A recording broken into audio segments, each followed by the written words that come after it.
കാസർഗോഡ് സ്കൂളുകളിൽ നടത്തിയ ക്വിസ് മത്സരത്തിൽ വി.ഡി. സവർക്കറെ പുകഴ്ത്തിയ ചോദ്യം ഉൾപ്പെടുത്തിയ സംഭവത്തിൽ എസ്.എഫ്.ഐ. പ്രതിഷേധം. കാസർഗോഡ് DDE ഓഫീസിലേക്ക് മാർച്ച് നടത്തി. പൊതുവിദ്യാഭ്യാസ മേഖല RSSന് അടിയറവെക്കാൻ അനുവദിക്കില്ലെന്ന മുദ്രാവാക്യമുയർത്തിയായിരുന്നു എസ്.എഫ്.ഐ. പ്രതിഷേധം. കളക്ടറേറ്റിന് മുന്നിൽ ബാരിക്കേഡ് വെച്ച പോലീസ് മാർച്ച് തടഞ്ഞു.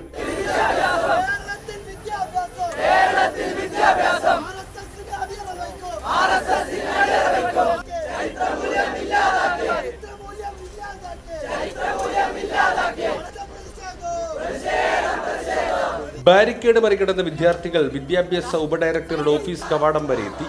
എസ്.എഫ്.ഐ. കേന്ദ്ര കമ്മിറ്റി അംഗം ബിപിൻ രാജപായം മാർച്ച് ഉദ്ഘാടനം ചെയ്തു. ബ്രിട്ടീഷുകാരുടെ ഏറ്റവും കൂടുതൽ ശിക്ഷ ഏറ്റുവാങ്ങിയ സ്വാതന്ത്ര്യ സമര സേനാനിയായി ഒന്നൊരു ചോദ്യം ചോദിക്കുക, അതിന് ഉത്തരമായി കൊടുക്കുന്നത് വി.ഡി. സവർക്കർ എന്നൊരു ഉത്തരം കൊടുക്കുക. ആ ഉത്തരം കൊടുക്കുമ്പോൾ നമ്മളൊന്ന് ചോദിക്കാറുള്ളത്, ആരാണ് ഈ വി.ഡി. സവർക്കർ എന്ന് ഈ കേരളത്തിലെ ആളുകൾക്കറിയാം. ഒരുപക്ഷെ നിങ്ങൾ ഉത്തരേന്ത്യൻ സംസ്ഥാനങ്ങളിൽ ഇത് കഴിഞ്ഞ കാലങ്ങളെല്ലാം അവിടുത്തെ വിദ്യാർത്ഥികളെ പഠിപ്പിച്ചുകൊണ്ടുവരുന്ന കാര്യ. കഴിഞ്ഞകാല ചരിത്രങ്ങളെ തിരുത്തിക്കൊണ്ടുള്ള ഇടപെടലാണ് ഇവർ നടത്തിക്കൊണ്ടിരിക്കുന്ന പല തെളിവുകളും.